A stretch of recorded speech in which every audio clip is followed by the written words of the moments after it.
Christian Brinkat, Youth Leader tal-Youth Center u wkoll membru tal-Kummissjoni fis-stess sena ġewwa l-Fgura. Kultant tkun daqsxejn ma tkunx faċli li dak li jkun jisma' x'ikun għaddej madwaru minħabba llum għaddej ma' ħafna affarijiet ovvjament li jtelfu u aħna bħala ovvjament taqdiet nagħtu ħafna priorità l-ismieħ taż-żgħażagħ, ġifieri meta jgħidu smieħ dak li jkunu għaddejjem minnu ovvjament joħorġuh anke permezz tal-għaqdiet li jiltaqgħu fihom. Jiena Sister Lorna Kassar, qiegħda għaddejja taċ-ċenaklu, waħda mill-qgħaddejja taċ-ċenaklu fid-Dar tal-Kleru. Jiena nħoss li s-smieħ mhuwiex ġast li tisma' b'widnejk, imma fuq kollox huwa tħaddem qisu s-sensi kollha, fuq kollox huwa li tosserva dak li huwa għaddej madwarek. Bħala għaddejja taċ-ċenaklu hawnhekk fid-Dar tal-Kleru, aħna ħafna drabi niltaqgħu ma' saċerdoti li huma morda, anzjani li forsi nqatgħu xi ftit mill-attivitajiet ta' ħajjithom ta' qabel. Jiġifieri inħoss ħafna li biex tisma' ma tridx biss tibqa' fuq il-qoxra ta' barra u tara dawn is-saċerdoti biss xi jgħidulek jew x'inti tosserva fuq barra, imma trid fuq kollox tipprova tosserva dak li hemm iktar fil-fond fil-qalb ta' dawn is-saċerdoti. Dan inħoss li jirrikjedi ħafna attenzjoni, ħafna paċenzja u fuq kollox inħossu wkoll li jirrikjedi ħafna fidi, jrid ikun smih bil-fidi. Jiena rrid noqgħod attenta li dan is-saċerdot ma naraħx biss bħala bniedem marit u anzjan, imma naraħ fuq kollox bħala ġbija ta' Kristu. Din inħoss li tott ukoll għal mhux biss għas-saċerdoti li għandna hawnhekk anzjani u mordi, imma għal kwalunkwe saċerdot. Jien naħseb aħna ħafna drabi is-saċerdoti naħduhom for granted minħabba li aħna trabbejna magħhom mdawrin bis-saċerdoti. Xi kultant inħoss li ninsew li s-saċerdot mhux biss jisma' lilna, imma aħna wkoll bħala parti mill-Knisja rridu aħna wkoll nisimgħu s-saċerdot u nifhmu anke l-bżonnijiet tagħhom u nissapportjawhom f'dak li għandhom bżonn. Jiena Patri Mori Sabela, bħalissa qed kappellan fil-parroċċja ta' Santa Venera. Hekk aħna bil-Malti ngħidu tikber u titgħallem u naħseb waħda mill-affarijiet li rridu nitgħallmu kuljum hija kif nisimgħu. L-ewwel qed li nisimgħu lil dawk illi ikellmuna. Nisimgħuhom bil-attenzjoni, bil-qalb, iktar milli bil-qalb tagħna ħobb ngħid bil-qalb ta' Kristu, mhux hekk? Imma nisimgħu wkoll lil dawk illi ma jgħidulna xejn. Hemm ċerti persuni ma jkellmuk xejn, imma jwassulek messaġġ bil-mod kif iġibu ruhom, bil-karattru tagħhom u dawk importanti ħafna wkoll naħseb illi nisimgħuhom. Hekk hu xi ħaġa li nħoss li l-pandemija dil ħaġa tefatna daqsxejn lura fiha. Qabel konna nżuru djar, konna dberik, u allura konna nisimgħu mhux biss il dawk illi jiġu Knisja, imma konna nisimgħu wkoll lil dawk illi ma jersqux lejn il-Knisja. Il-pandemija f'dil ħaġa tefatna lura. Spiċċajna kważi kważi għal żmien daqsxejn twil mhux ħażin, nisimgħu biss il dawk li jiġu hawn. U spiċċajna niraw in-naċ li jiġu Knisja, ma aħna rajja wkoll ta' dawk illi ma jiġux hawn. Allura naħseb wasal iż-żmien li niskopru mill-ġdid iż-żbuħija ta' żjarat fid-djar, iż-żbuħija ta' dberik, ngħid għalija hawnhekk fil-parroċċja numru kbir ta' nies jeftħulek il-bieb għad-dberik. Allura għandek okkażjoni sabiħa biex tintaqa' mal-persuni. U niskopru wkoll modi ġodda ta' kif xi mod jew ieħor nisimgħu l-persuni. Li forsi modi ma tantx tajna kasom fl-antika x'ma kenni bżonnhom, imma llum għandna bżonnhom ħafna iktar.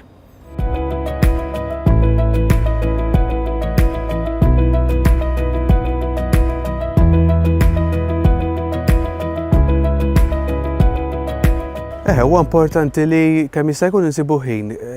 Ovvjament ħajja maġla. Ġieli nkunu eżempju għaddejn nixtru mill-ħwienet u l-Knisja ta' fin-nofs hemm u isu ħadd ma jagħti każ għandha l-beb miftuħ.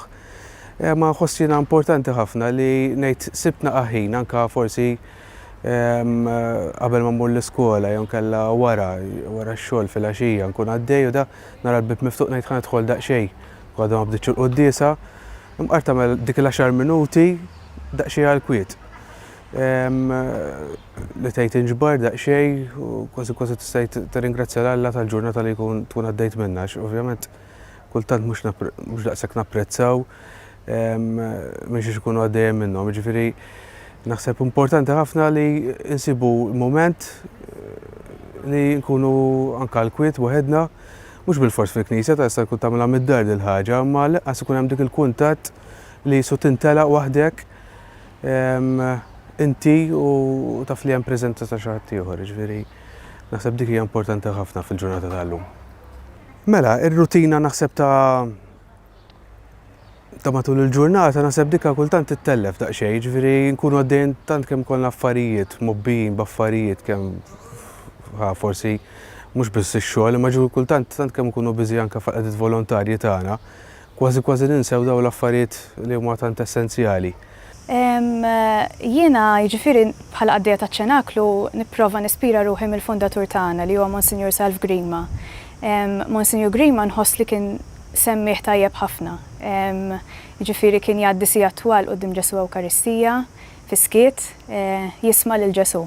Jiena nħoss li l-Ewkaristija hija l-aqwa mezz, l-aqwa post biex jiena nisma' dak li Ġesu jrid jgħidli. Ħansemmi wkoll jiġifieri affarijiet li naħseb huma basic jisu it-talb personali komunitarju fil-kastana, l-qudiesa, jiġifieri smieħ tal-kelma tal-Alla, qari spiritwali. U mbagħad inħoss li xi ħaġa oħra konkreta li lili tgħinni ħafna biex jiena nisma' lil Ġesu jkellimni huma ċ-ċirkustanzi u l-persuni li jiena niltaqa' magħhom fil-ħajja. Jiena nħoss li xejn ma jiġri b'kombinazzjoni, jiġifieri il-mulej jkellimni ħafna permezz ta' dak li ngħaddi minnu u permezz tal-persuni li niltaqa' magħhom. Naturalment naħseb għandna ħafna xi tellifna, jiġifieri distrazzjonijiet, il-ħajja maġla, jiġifieri dik naħseb ittellef xi ftit il-kulħadd. Xi ħaġa li nħossha tgħinna ħafna hija li jiena nipprova f'dak kollu li nkun qed nagħmel, nipprova nara Ġesu xi jrid jgħidli f'dak li nkun qed nagħmel. Ġifieri jiena mhux biss waqt il-ħin tat-talb imma anke waqt il-ħidma tagħna nipprova nkun aware tal-preżenza ta' Ġesu jiġifieri f'dak li qed nagħmel. Prova nisma' dak li qed jgħidli permezz ta' ċirkustanzi tal-persuni li niltaqa' magħhom. Jien naħseb ħaġa importanti ħafna nħobb nissuġġerija lil innifsi l-ewwel nett u anke lil ħaddieħor li fil-ġurnata nsibu daqsxejn fiskiet. Anke ftit minuti ta' nieqfu minn kollox, nieqfu minn kulħadd u dak il-ħin dedikawh il-mulej. U naħseb dak huwa mument li f'ħajjitna fil-ġurnata jagħmel differenza kbira ħafna għax nisimgħu il-mulej kellimna fil-qalb tagħna. Għandna bagħad il-kelma tal-Alla, mhux hekk? Il-kelma tal-Alla għandna teżur fil-quddiesa aħna li kuljum il-Knisja tażdilna silta mill-Vanġelu li jekk nagħtu kasa għandna programm għal dik il-ġurnata. Dal-affarijiet telfuna speċi issib xi telfek il-ħaġa minn ħaġa l-oħra bħal kulħadd u veru, naħseb bħal persuni kollha jdu leħqu ma' kollox, imma jekk ma ssibx il-mument li tieqa' ftit.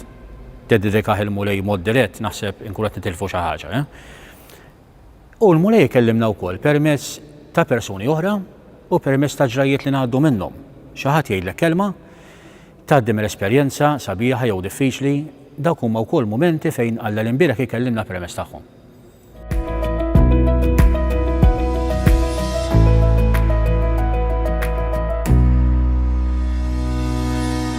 Ovvjament bħala esperjenzi jkollna diversi esperjenzi. Waħda minnhom hija meta kellna ovvjament ġuvni li ovvjament kien għaddej minn bullying u dan ħass isu tant kemm ovvjament bħala ċentru isa familja waħda ħass li għandu jiftaħ tipo mill-esperjenza ħażina li għaddej minnha ma' xi ħadd.